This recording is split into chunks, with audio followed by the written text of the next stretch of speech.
Okay, so wide area network technologies. What are they? So WAN protocols and topologies. So WAN protocols are the rules for communicating between computers on a wide area network. They're used to connect disparate or segregated networks together, so you have two separate LANs in an organization. You would use a wide area network to connect them, say if they're like on the 15th and the first floors. And so these WAN networks are divided into circuit switched and packet switched networks. Okay, so before we get into circuit switched and packet switched, we have to talk about private circuit technologies. So these are dedicated analog or digital point-to-point connections. So it's like going from computer A to computer B with one single dedicated line. They're used to join geographically diverse networks. Examples of these are dedicated lines, leased lines, point-to-point protocol, and DSL. So circuit switch networks is the first and older protocol for WAN technologies. It is defined as a switching system in which dedicated physical circuit path must exist between the sender and the receiver for the duration of the transmission. So think of it like a phone call. The cable that goes to your phone is a direct connection through the telephone network to their switching center.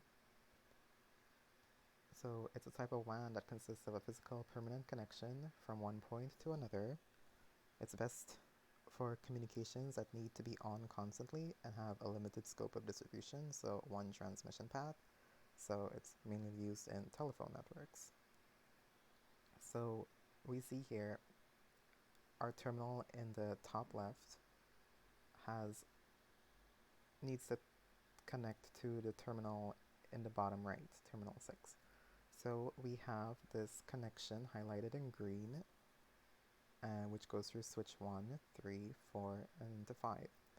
So all of the data is passing through this highlighted connection. So which is why it's called a dedicated line, because the data isn't going to the switch 2 up here. It's only passing through this one line. Packet switch networks is a networking method where the nodes share bandwidth, so that line can now have multiple streams of packets flowing through it with each other by sending small data units called packets. So data in a packet switch network is broken up into packets and then sent to the next destination based on the router's understanding of the best available route.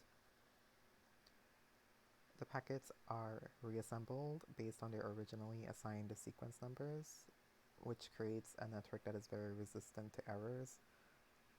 So for example, let's say we have two routes. In the first dedicated line scenario, if the route goes down, we have no way to send our data. But in the packet switch networks, we have two routes. So if one goes down, we have another one. So examples of these are the older X25, ATM, which is asynchronous transfer mode, and frame relay. So we can see here we have terminal 1 in the top left and terminal 2 in the bottom right, and the data from terminal 1 has been broken up into 4 packets, which are sent to the first switch or router. So the first 2 packets go to switch 4, and packets 3 and 4 go to switch 3. So we can see how the data flowed in 2 different directions and not taking one route. Instead, it took 2 different routes.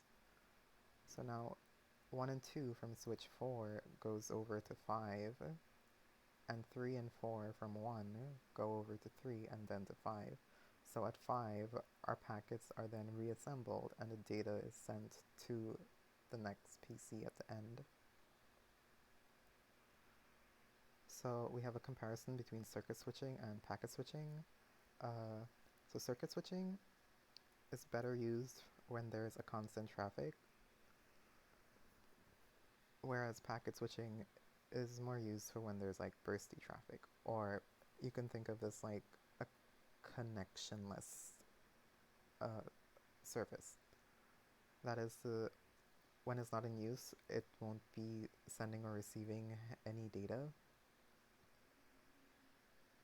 Circuit switching operates in fixed delays, so there's a predetermined delay as to when this connection will stop, whereas packet switching has variable delays, whereas the packets can take a, a varied amount of time to get to the destination. Circuit switching is connection oriented, which means it's always on, whereas packet switching is connectionless, so the connection isn't always on, it's only available when it needs to be. Circuit switching is sensitive to loss of connection since there's only one dedicated path that the data can take. If the route goes down, you have a loss of connection, whereas packet switching is sensitive to loss of data because sometimes packets can get lost based on some router's routing algorithm in the WAN, so packets can be dropped.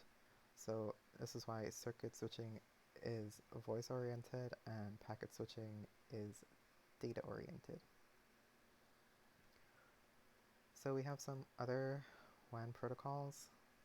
These are more used nowadays. So the first thing we have is high level data link control, or HDLC, which is an encapsulation method on synchronous serial links using frame characters and checksums. So this supports both point-to-point and multi-point configurations, so it takes into account both circuit switching and packet switching. The next one we have is frame relay, which is a packet switching technology, which is exclusively used for the transmission of data between LANs and WANs. So coming down to the end of the WAN and the LAN where they meet, that's where you would use frame relay. It's a cost-efficient method and is widely used by ISPs to provide encapsulation for voice and data. Asynchronous transfer mode has properties of both circuit switched and packet switched networks, so it is well suited for WAN networking. Asynchronous transfer mode, the byte sizes operate in these small fixed length cells of 53 bytes, which are more suited for carrying voice and video and large data because it's intolerant of delay. So the data is broken down into these small bytes. So instead of having to wait for one large chunk to be sent, these 53 byte-sized cells can just be sent out since they're so small. Okay, so now we move on to WAN devices. So our first one is our modem down here. So modems modulate analog signals and encode digital information, and they also demodulate the signal and decode the transmitted information. So you would have a modem, one here, and then another one on the other end of the network to modulate and demodulate incoming and outgoing traffic. Next, we have our core routers, which are at the heart of the wide area network. These reside in the backbone. These routers are able to support telecommunication interfaces of the highest speed and must be able to forward IP packets at full speed on all of those interfaces.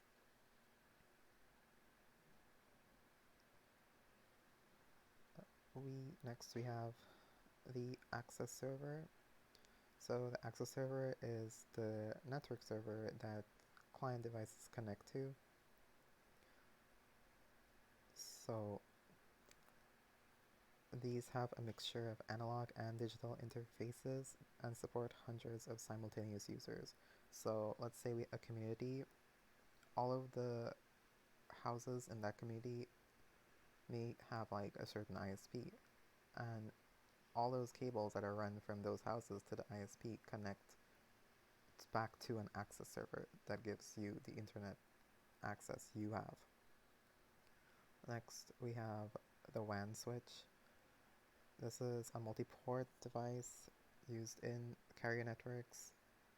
These switch traffic such as frame relay, ATM, and X25, and they operate at the data link layer.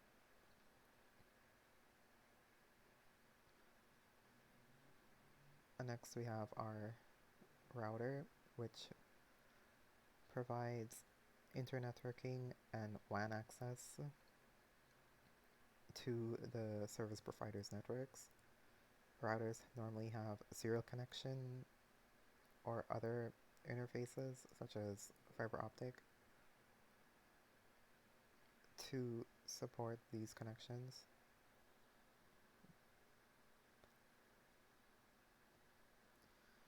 And next we move on to remote access technology. So these technologies are uniquely focused on providing the remote user with access to a network. So these can be people who like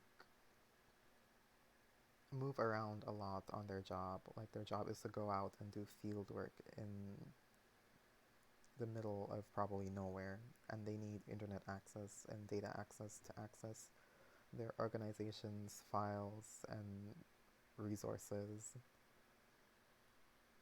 So two of the main goals of remote access technology is to reduce the cost by using the internet to replace expensive dedicated network lines, and providing individuals, mainly employees, with flexible work styles such as telecommuting. So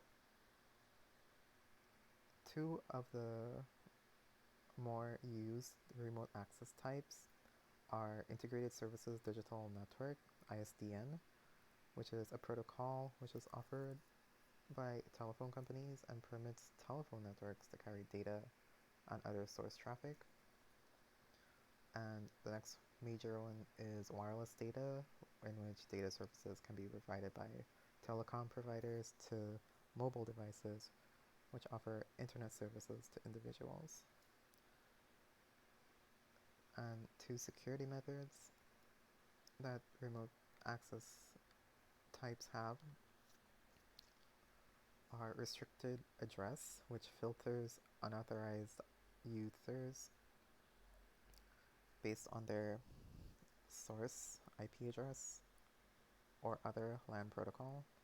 So it enables incoming calls only from specific addresses on an approved list. So these addresses are on a whitelist, and if you'd like to block, let's say, certain ISP IP addresses, you would put them on a blacklist, and they won't be able to route any calls to your network. The next one is callback. In a callback scenario, a user is attempting to initiate the session. They supply a password of some type.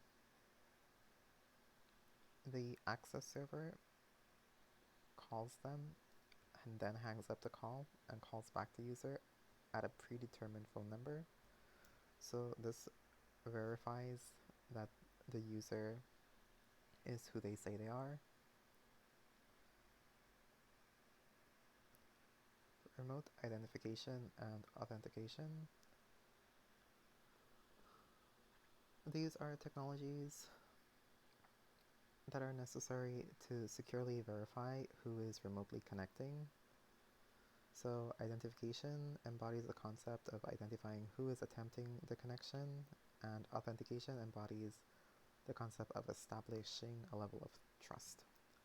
So two of the protocols used in remote authentication are TACUS and Radius. So TACAS is Terminal Access Controller Access Control System, and Radius is Remote Authentication Dial-in User Server.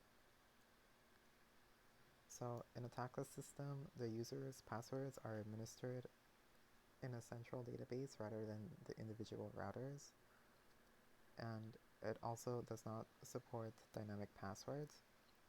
So some organizations have passwords that change on a daily basis. So TACAS does not support that. So they would have to rely on Radius, which does.